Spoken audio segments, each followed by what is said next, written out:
Lucifer 2 Empuraan.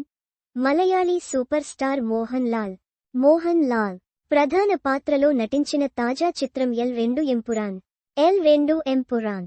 ఈ సినిమాకు నటుడు పృథ్వీరాజ్ సుకుమారన్ దర్శకత్వం వహించాడు. మంజు వారియర్, టోవినో థామస్ ప్రధాన పాత్రల్లో నటించారు. 2019లో వచ్చిన బ్లాక్ బస్టర్ చిత్రం లూసిఫర్ సినిమాకు కొనసాగింపుగా ఈ చిత్రం వచ్చింది. మార్చి 27న ప్రేక్షకుల ముందుకు వచ్చిన ఈ చిత్రం మలయాళ సినిమాలోని ఆల్ టైమ్ కలెక్షన్లతో బాక్సాఫీస్ వద్ద దూసుకుపోతుంది. అయితే ఈ మూవీకి సంబంధించి కొన్ని సన్నివేశాలపై అభ్యంతరాలు వ్యక్తమవుతున్న విషయం తెలిసిందే.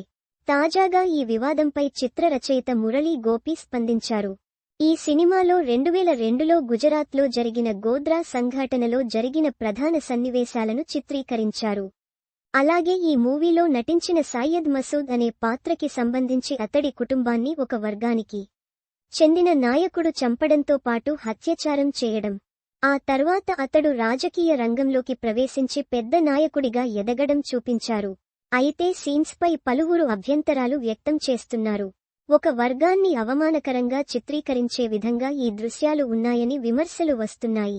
దీంతో ఈ వివాదంపై స్పందించిన మురళీ గోపి మాట్లాడుతూ, ఈ విషయంలో నేను పూర్తిగా మాట్లాడకుండా ఉండాలని అనుకుంటున్నాను. ఏం చేసుకుంటారో చేసుకోండి. ఒక సినిమాని తమకు నచ్చిన రీతిలో ఊహించుకునే హక్కు ప్రతి ఒక్కరికీ ఉంది. కాబట్టి వారు తమకు నచ్చినట్లు ఊహించుకోనివ్వండి. నేను మాత్రం ఈ విషయంలో నిశ్శబ్దంగా ఉంటాను అని ఆయన పేర్కొన్నారు. అదే సమయంలో వామపక్ష భావజాలం కలిగిన సంస్థలపై కూడా ఆయన తీవ్ర అసంతృప్తి వ్యక్తం చేశారు. వారు ఎప్పుడో తమ సిద్ధాంతాలను పక్కన పెట్టేశారని ఆయన వ్యాఖ్యానించారు.